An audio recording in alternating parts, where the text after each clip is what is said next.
is and has always been crucial to my work. It's a kind of very quirky environment. When I grew up, it was the Deep South. It was very segregated. If you were black, you needed to have a pass card at night to walk on the streets. And today it's mostly a Latin city. But it's a strange city because it keeps reinventing itself and it makes its own rules. And I think that shows up in the work. The work has this real handmade quality about it. The work doesn't belong to any particular school or popular thought about work. And yes, I was in the picture show, so historically I'm a pictures artist, but that was one exhibition and I don't want to carry that label around with me. I'm just an artist.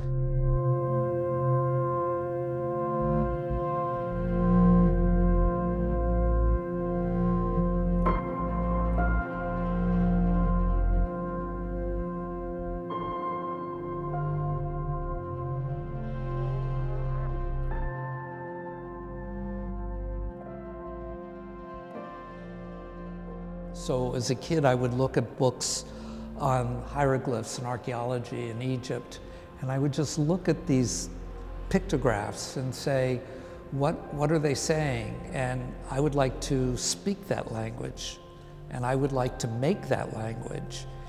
And I think that started me with the idea of these almost pictographic, mysterious paintings, which I've always done, I mean, from the very beginning. I was very fortunate. I briefly worked for GQ magazine. I needed a job and I could write, so they hired me, and they needed someone to go to India. So here, I'll go. No one else wanted to go.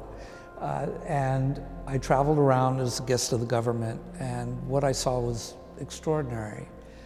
I had been to Egypt before then, and I'd spent a lot of times in the temples and the tombs, which many of them you can't go into today because the tourists with the humidity from their breath are destroying the paintings.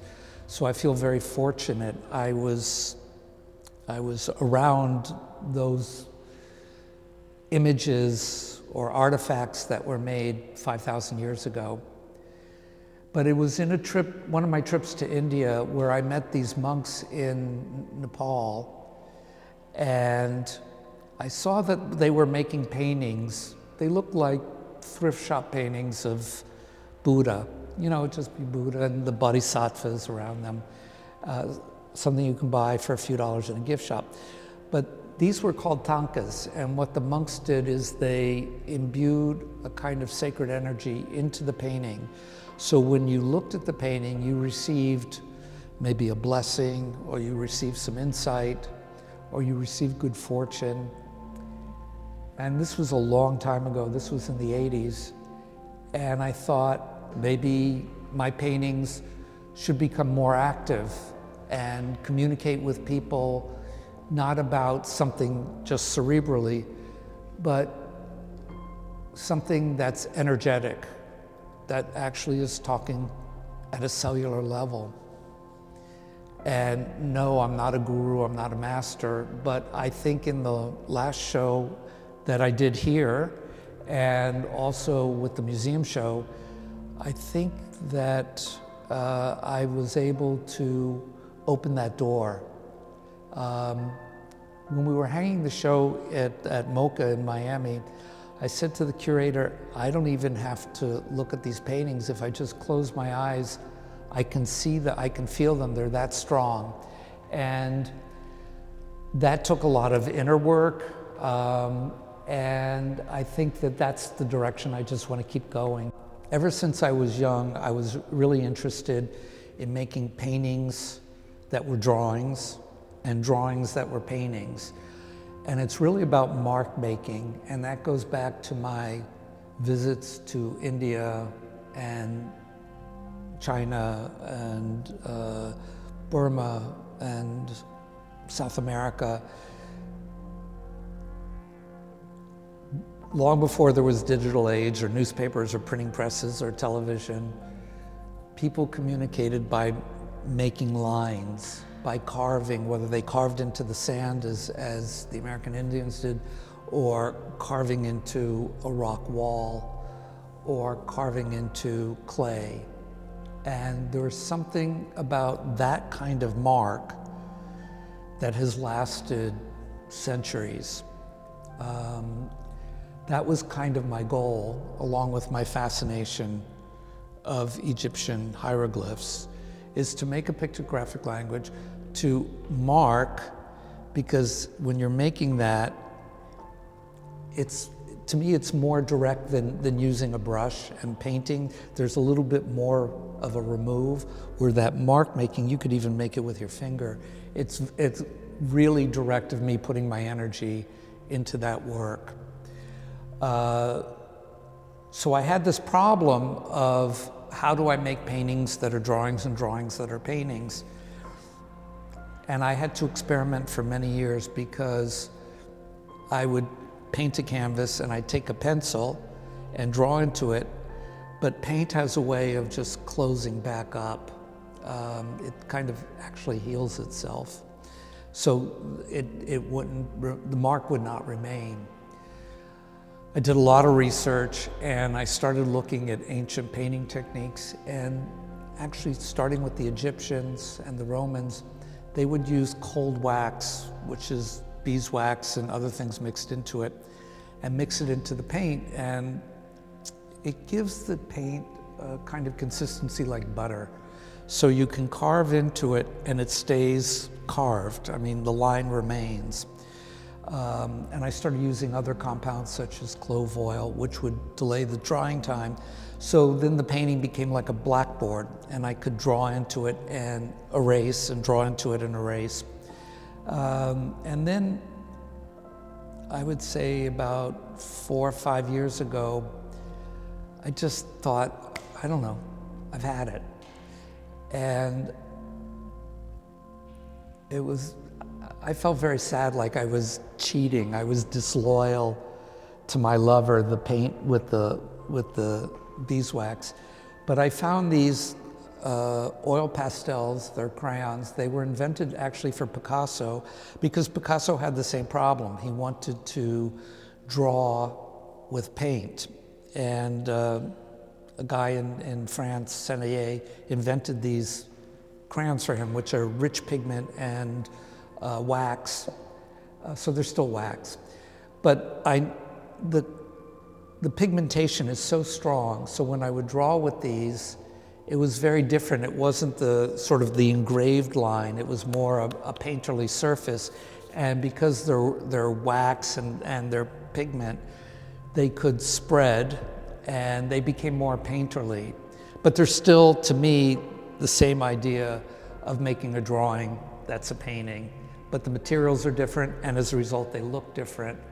And people will say, well, but those paintings are different than these paintings. Yeah, they are, because they're different materials. But a lot of the imagery is the same. The imagery that I've developed, I was looking at some of these paintings earlier, it's the same imagery, and I realized I've developed a vocabulary. So in English, at least, there's 26 letters. But there's millions and millions and millions and millions of books that have been written with 26 letters, and every book is different. So even though I may use like the DNA or certain circular images, the stories in each painting are very different. So the title for this exhibition of Dream Maps is that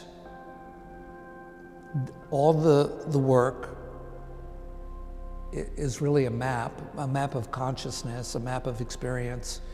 Whether it's new work or older work, they have that diagrammatic quality. And when you look at a map, you're going somewhere, and you don't know how to get there. You might be lost, or you're going somewhere new, but you look at a map to tell you how to get there. And in some ways, I'm thinking that these paintings are sharing my experience, and I'm giving maps to other people to not tell them where to go, but to open up their mind and think about other possibilities, along with the idea that we're all dreaming, and that dreams, sometimes you can have nightmares, but dreams can be wonderful experiences. And in dreams, there's a suspension of logic. Suddenly there's a penguin driving a convertible, and he's sitting next to a robot in the convertible, and then they start flying, and I want my daily life to be like a dream. And part of the idea in these paintings is that the creation of them, and that they're helping me get to that dream, and hopefully they will open up and share that idea with other people, and they'll be dreaming as well. I think it's always hard for any artist, unless all you're doing is making objects for a market, to know what's next. I don't know what's next month for me. I'm optimistic it'll be interesting, and I'll be safe, and I'll be in a good place, but I don't know the details. And I think the work is about to change. I can sort of feel that it's getting a little restless. I don't know. I also make photographs based on the photographs I've taken that are the basis for all the paintings. And I've sort of had this idea that I want to go back and explore more of the photographs. But I think the work is going to get a little simpler, and somehow I want to build up the energy and make the energy really strong, that it becomes irrefutable. You don't have a choice. It's going to be just right there. And it's one of the ways that I can do good in the world. Maybe I can be able to do more later on. At the moment, there's only so much I can do. But I think the paintings are going to be part of that. They're part of the exploration. In India, there's a religious sect called the Jains. And when I was young, I was in India, and I bought some of they would paint on, they were very diagrammatic.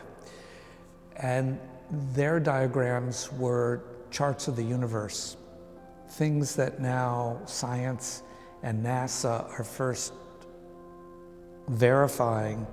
The Jains were painting 500-600 years ago in terms of how the cosmos is constructed. And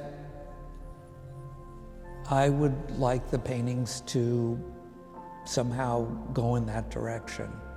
I don't know how it's going to look or what, but I think that's the next step.